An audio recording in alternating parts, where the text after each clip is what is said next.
Hi, and welcome to the third and last segment of our tour through highlights of Edvard Munch and the Cycle of Life, the current exhibition at the Chrysler Museum of Art. The third and last way in which we're looking at how Munch treated the cycle of life is his great project Alpha and Omega, the series of lithographs he made while he was undergoing psychiatric treatment at Dr. Jacobson's clinic in Copenhagen. And he's telling the story of the first man and the first woman, but it's really the story of Munch and Tulla Larsen, told through this mythological couple. And here we saw them on the island as they encounter each other in the opening segment of the Seeds of Love. But things quickly go wrong in the garden. Here we see storm clouds gathering, and instead of paying attention to each other, now Omega has turned her affections to a very large snake, while Alpha is brooding in the background. Now that is not a snake you would normally find in Norway. That is a snake that Munch himself drew at the Copenhagen Zoo, a place he visited frequently while he was undergoing psychiatric treatment in Copenhagen. And he drew all the zoo animals, and they play a large part in this story. There's no apple or fall into sin. Instead, what's going on here is jealousy, and that's what's coming into the story, and that's what ruins the whole love story between Alpha and Omega. But the snake isn't the only creature that Omega falls in love with. Alpha kills the snake, but then Omega moves on to the tiger, and that tiger has a strangely human face, and Munch explains that he's not going into forbidden territory here. What's in fact he's doing, he said, is I gave the zoo animals the faces of my dear enemies. And by dear enemies, he means Tulla's lovers and his critics and his perceived enemies in Oslo. The theme of jealousy just continues as the animals start to fight each other. Here the tiger and the bear encounter each other, and they're smelling the apple blossom scent that Omega loves. We see the couple are still embracing in the background as they're watching this fight with the other zoo animals. A lovely giraffe, a gorilla, and an ostrich also look on as these two animals encounter each other.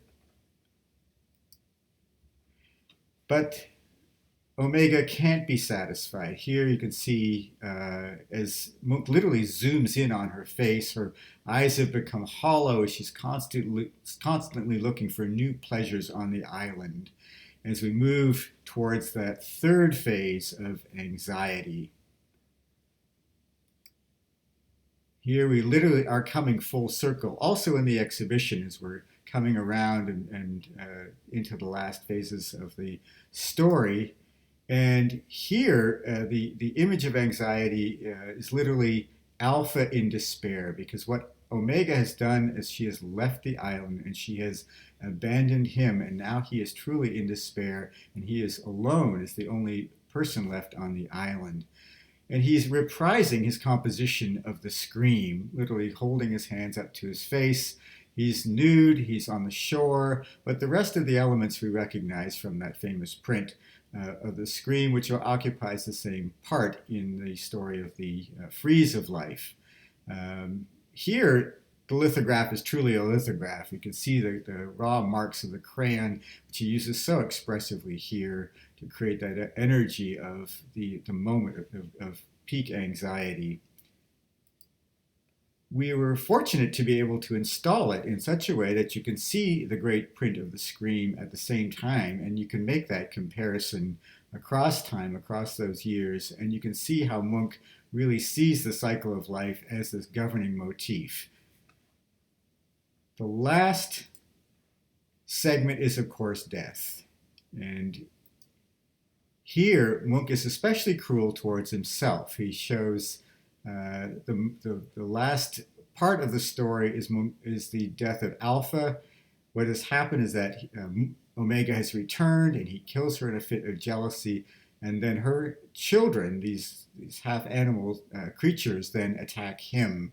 And he literally shows them tearing him apart. The tiger has his paw right in the Alpha's crotch, the animals in the background are cheering his demise. And these, of course, are his enemies in Oslo. But notice how his foot is in the water. He's literally being dissolved back into nature. And that is how Munch, again, resolves the whole story of Alpha and Omega, the story of his own failed love affair with Tula Larsen, and the cycle of life. So many thanks for joining me through this tour of the highlights of Edvard Munch and the cycle of life. We certainly have Ed Pollard to thank for his beautiful photographs that made this possible. And please see our website for further content as we bring you the Chrysler at home.